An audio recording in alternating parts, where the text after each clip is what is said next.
Russia Ukraine యుద్ధం ప్రపంచ యుద్ధానికి దారితీస్తుందా అంటే అవుననే సమాధానం వినిపిస్తుంది. యుద్ధం అంటే ఏంటో కూడా తెలియని జనాలకు గెట్ రెడీ ఫర్ వార్ అనే సందేశాలు పంపుతున్నాయి ఆ దేశాలు. ఇంతకీ ఏంటా దేశాలు? ప్రజలకు ఇస్తున్న సందేశం ఏంటి? అసలు ఉక్రెయిన్ రష్యా యుద్ధంలో వచ్చిన కుదుపేంటి?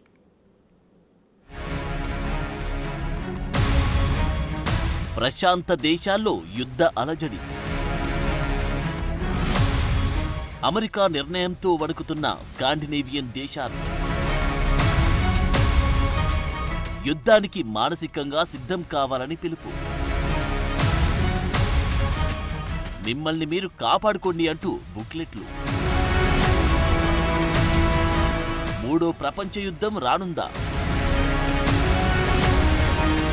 రష్యా ఉక్రెయిన్ యుద్ధం మరో లెవెల్కు వెళ్తుందా? అమెరికా నిర్ణయంతో మూడో ప్రపంచ యుద్ధం తప్పదా? స్కాండినేవియన్ దేశాల సందేశం చూస్తుంటే ఇలానే అనిపిస్తుంది. సంతోషానికి కేరాఫ్ గా ఉన్న ఫిన్లాండ్, స్వీడన్ దేశాలు ఇప్పుడు యుద్ధ భయంతో వణుకుతున్నాయి. ప్రజలు సైతం యుద్ధానికి సిద్ధం కావాలని పిలుపునిచ్చింది.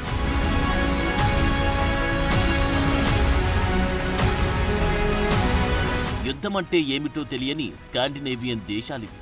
అవే ఫిన్లాండ్, స్వీడన్. యుద్ధం జరిగి రష్యా ఉక్రెయిన్కు పొరుగున ఉన్న దేశాలు. దాదాపు 2.5 ఏళ్ల నుంచి భయం గుప్పిట్లో బతుకుతున్నాయి. శతాబ్దాల తరబడి ఏ సైనిక కూటమిలోనూ లేని ఆ దేశాలు వెన్నులో వణుకుతో నాటోను శరణు కోరాయి. ఇప్పుడు వాటికి మరింత భయం పట్టుకుంది. ఒకవేళ యుద్ధమే జరిగితే ఆ సమయంలో ఎలా వ్యవహరించాలో క్లియర్ కట్ ఇన్స్ట్రక్షన్స్ ఇస్తోంది. యుద్ధం సమయంలో ఏం చెయ్యాలనే అంశాలతో బుక్లెట్లు పంచుతున్నారు. స్వీడన్, ఫిన్లాండ్ ఇలా లక్షల బుక్లెట్లను పంచింది. యుద్ధాల వేళ కమ్యూనికేషన్లు దెబ్బతిన్నప్పుడు విద్యుత్ పోతే ఎలా స్పందించాలి వంటి కీలక అంశాలు ఇందులో ఉన్నాయి.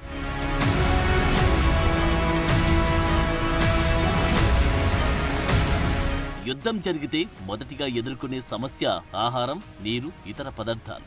అందుకే వాటిని స్టోర్ చేసుకోవాలని దేశ ప్రజలకు సూచించాయి. పిల్లలు, తల్లిదండ్రులు, ఓల్డేజ్ వారు మెడిసిన్స్ నుంచి డైపర్లు, రోజువారీ ఆహారం వరకు నిల్వ ఉంచుకోవాలని సూచించాయి. వీటన్నింటి ప్రణాళికతో 32 పేజీలతో ఈ బుక్లెట్ ను రూపొందించింది స్వీడన్. యుద్ధమే వస్తే అంటూ స్వీడన్ ప్రభుత్వం 50 లక్షల బుక్లెట్లను 2 వారాల్లో పంచనుంది.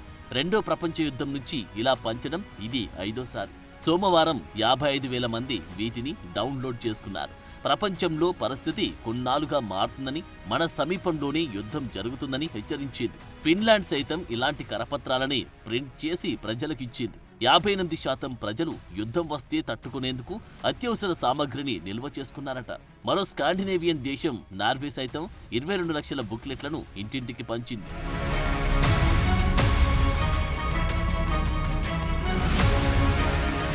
మరోవైపు ఫిన్లాండ్ కూడా సంక్షోభాలకు ప్రజలను సంసిద్ధం చేసేందుకు ఒక ప్రత్యేక వెబ్సైట్ను ప్రారంభించింది. స్వీడన్, ఫిన్లాండ్ అనేక దశాబ్దాలుగా సైనిక అలీన విధానాన్ని పాలిస్తూ వచ్చాయి.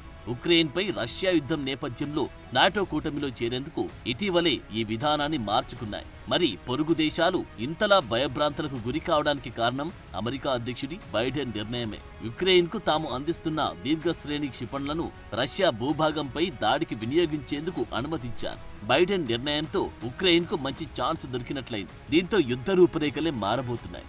ఇదే ప్రపంచాన్ని ఇప్పుడు టెన్షన్ పెడుతుంది. యుద్ధం ముదిరి ప్రపంచ యుద్ధానికి దారితీస్తుందా అనే భయాలను క్రియేట్ చేస్తుంది.